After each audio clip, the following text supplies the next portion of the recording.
As COVID-19 continues to spread throughout the world, Latin America and the Caribbean have become a hotspot of the pandemic. In a context of already gaping inequalities, high levels of informal labor and fragmented health services, the most vulnerable populations and individuals are once again being hit the hardest.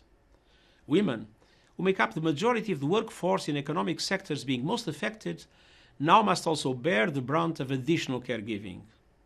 Older persons and persons with disabilities are at much higher risk of deaths from the virus.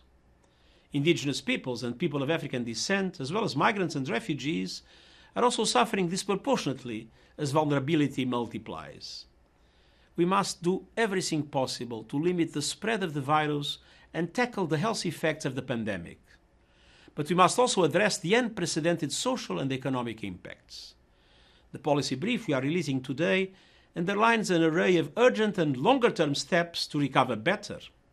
It calls on governments to do more to reduce poverty, food insecurity and malnutrition, and this could include the provision of a basic emergency income and anti-hunger grants. Education has been interrupted across the region. It is critical to prioritize distance learning and the continuity of child-centered services in general. At the same time, greater international support is urgently needed. I've called for a rescue and recovery package equivalent to more than 10% of the global economy. Developed countries are doing it themselves with their own resources. For Latin America and the Caribbean, the international community must provide liquidity, financial assistance, and debt relief.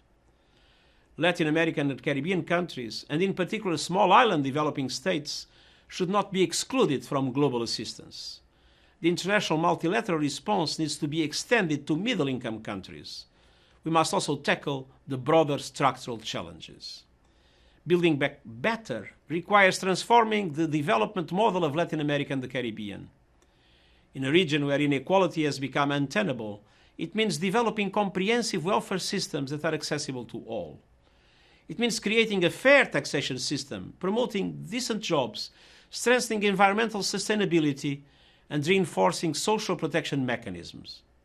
It means regional economic integration. And it means women participating full and safely in public and economic life. Finally, building back better demands strengthening democratic governance, human rights protection and the rule of law, in line with the 2030 Agenda for Sustainable Development. The root causes of inequality, political instability and displacement must be addressed. At a time when too many citizens feel excluded, greater accountability and transparency are crucial. I express my full solidarity with the peoples of Latin America and the Caribbean as they face these challenges. Solidarity and compassion should be their guide. Together we can overcome this crisis and build inclusive and sustainable societies for all. Thank you.